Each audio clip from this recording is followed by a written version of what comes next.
Hi everyone, Caroline here. Have you ever done something you wish you hadn't? Like maybe talked back to your parents or didn't tell the whole truth about something? Everyone, no matter how old they are, can have moments when they need to say, I'm sorry. Sometimes we want to fix our mistakes and make up for the things we've done wrong. In the Jewish faith, there's a special time every year when people can do that. It starts with Rosh Hashanah, the Jewish New Year. That's the holiday you learned about in the last lesson. And the time to ask for forgiveness continues through the 10 days of awe. That's when people think about their actions and words that may have hurt someone and decide how to be better. Yom Kippur is at the end of those 10 days. Stay tuned to learn about this holiest of all the Jewish holidays.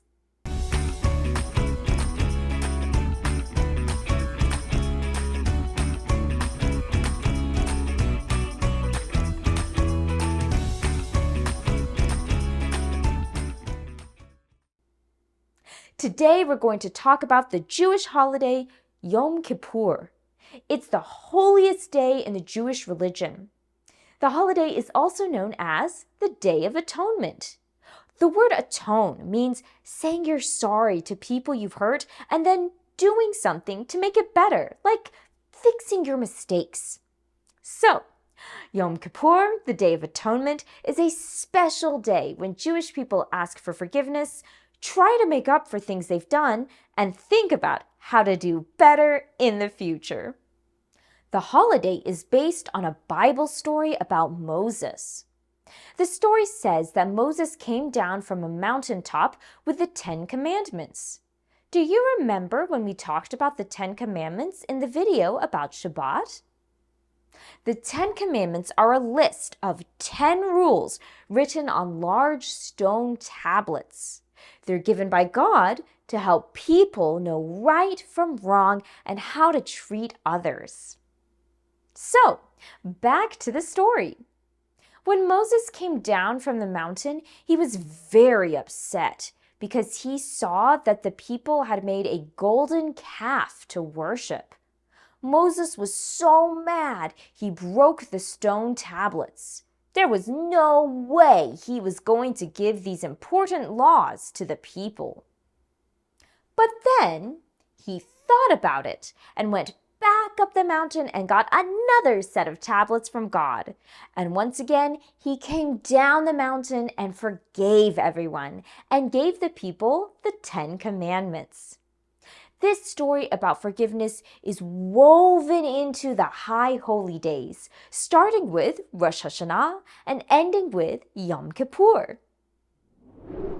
So, let's talk about the traditions and what people do during the Yom Kippur holiday. It's a tradition on Yom Kippur for people to fast. That means they don't eat or drink anything from the time the holiday begins at sunset until it ends at sunset the next day.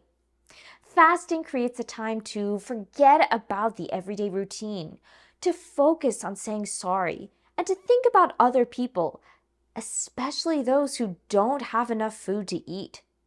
According to Jewish law, those who are sick, elderly, pregnant, and very young children don't have to fast because their health is more important. But some children skip a meal that day in order to join in with the tradition. Yom Kippur begins with a special service at the synagogue called Kol Nidre. It's a low-key, thoughtful service where people pray and make a promise to be their best self. Many people wear white as a symbol of going back to a time of innocence. There's another story from the Bible included in the Yom Kippur holiday. During services, the people read the story of Jonah. Jonah was a prophet who was given a special task by God. God told him to travel to the city of Nineveh and give the people an important message. He had to tell the people to think about their mistakes and to stop doing bad things. In other words, to change their ways. If they listened to Jonah and changed, God promised not to punish them for their past wrongdoings. But Jonah didn't want to go. He didn't want to bring that message and felt that the people needed to be punished. So Jonah ran away and got on a boat. There was a terrible storm, and Jonah was tossed overboard into the sea. And he got swallowed by a giant fish. Jonah prayed for God's forgiveness while he was inside the giant fish. In the end, Jonah was released from the fish's belly. He finally delivered the message to those in Nineveh. The people promised to give up their evil ways, and God forgave them. The story shows that it's never too late to turn back and make things right. As the end of Yom Kippur arrives, people say one last prayer about closing the gates. Remember we talked about the Book of Life, a book where God decides who will have a good year? People pray that God will write their name in the Book of Life.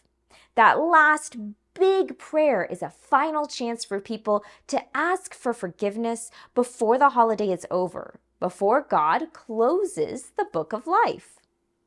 And then the shofar, the ram's horn, is blown once again, just like on Rosh Hashanah. It's loud and clear, and it's a call to announce the gates are closed. Yom Kippur has ended. Because people have been fasting all day, they are hungry.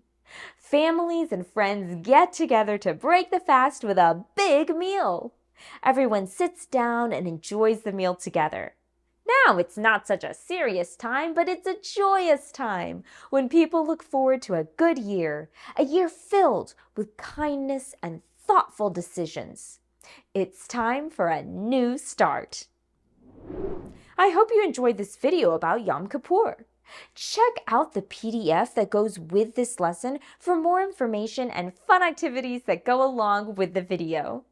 Thanks for joining me today, and in the meantime, remember to always be clever.